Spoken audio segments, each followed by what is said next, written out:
Habari, naitwa Sasha Cake Studio. Karibu tujifunze namna ya kutengeneza scones au honeycomb. Hapa nina maziwa, nina samli, nina sukari, na mayai, nina unga wa ngano, na chumvi, pamoja na whisky kama hiyo nilishika, na bakuli kwa ajili ya mchanganyiko wangu. Kama hapo nimeweka maziwa na kisha ninayeyusha samli.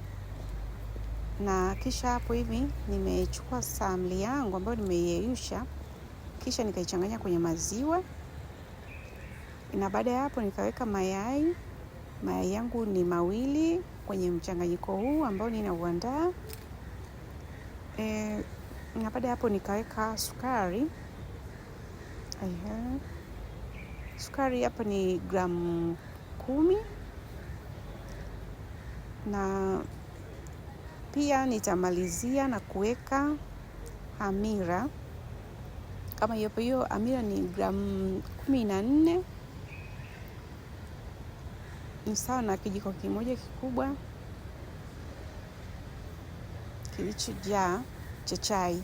Kisha hapo nikachanganya, nikachukua whisky yangu, nikachanganya mchanganyiko wangu wote wa maziwa, wa Blue Band, mayai humo, sukari pamoja na hamira.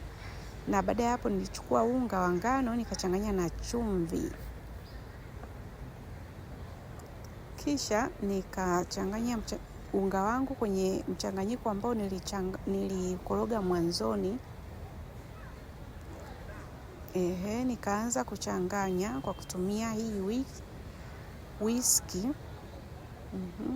Na baada ya hapo unga wangu ukawa kama hivyo, mchanganyiko wangu wa scones. Na baada hapo nilichukua Blue Band kidogo kwa ajili ya kulainisha unga wangu usikakamae. Nikaamua kukanda na mkono sasa, nikakanda mpaka ukawa smooth au nati kwenye mikono kama unavyoona hapo. Mimi na ufunika niwache baada ya saa 1 ukaumuka. Kama unavyoona hapo umeshaumuka.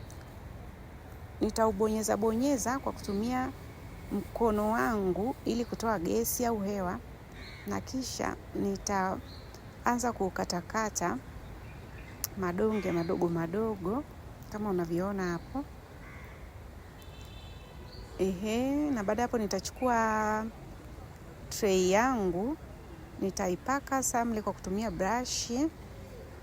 Kisha nitanyunyizia unga kidogo kwa ajili ya kuzuia scones zangu zisiungue. Na baada hapo nikaanza kuumba tena au kushepu mabonge yangu mpaka yakawa hivyo mviringo.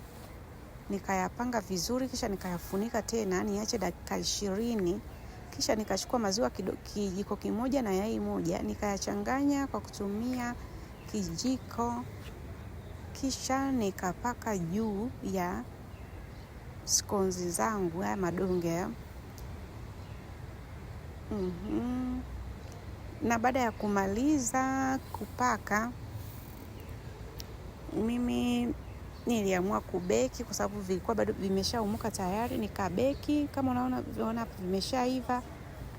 Nikachukua condensed milk au maziwa mazito, kisha nikanyunyizia kwenye mkate wangu au scones zangu. Tayari zimeshakamilika.